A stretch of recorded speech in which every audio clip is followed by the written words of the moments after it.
What did the Jersey Devil do today? Today he woke up early, got out of bed, went to the kitchen, poured himself a bowl of cereal, watched the morning news, ate some eggs, bacon and sausage, drank some coffee, took a shower, got dressed in his favorite red t-shirt and blue jeans, grabbed his keys and headed out the door to go to work.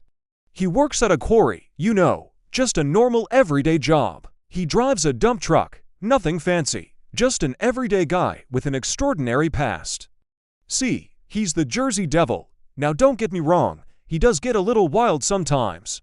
Maybe a couple times a week, he'll fly down to the shore, flap his wings, scream bloody murder, and try to scare some tourists off the boardwalk. But other than that, he keeps to himself. He pays his taxes, mows his lawn, helps old ladies across the street, the typical everyday stuff.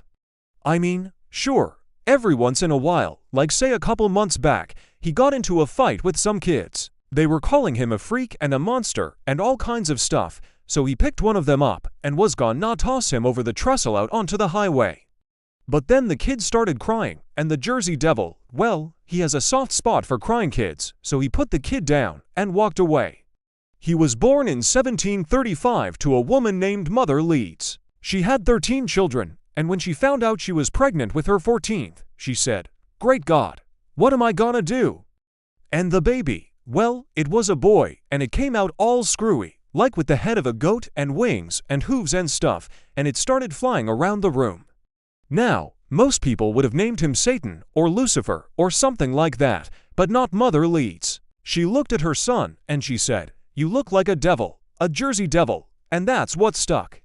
Now, before we go any further, I gotta tell ya, this story is gonna change depending on who you talk to. There are parts that differ, scenes that change, characters that transform.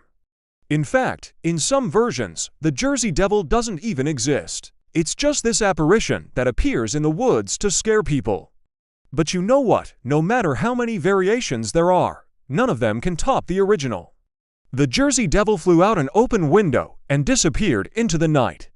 And folks, they never saw him again, or so they thought. He lived in the Pine Barrens, and after a while, sightings started popping up all over the place. People saw him in the woods, heard him screaming, saw him fly by.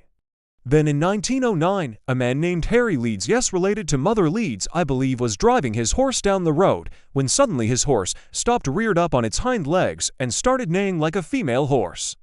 And Harry looked over, and he saw the Jersey Devil standing next to the road. He was tall, about 6 feet tall, skinny, with large bat wings, big claws, and a pair of horns. And Harry, well, he wasn't too surprised to see him. His family had told him stories about the Jersey Devil growing up. So he wasn't scared, just more curious. He wanted to get a closer look. So he pulled his horse over and started walking towards the Jersey Devil. The creature didn't run away or hide. It just stood there and stared at him. Now, Harry was carrying a pistol, but he wasn't going to shoot at the thing.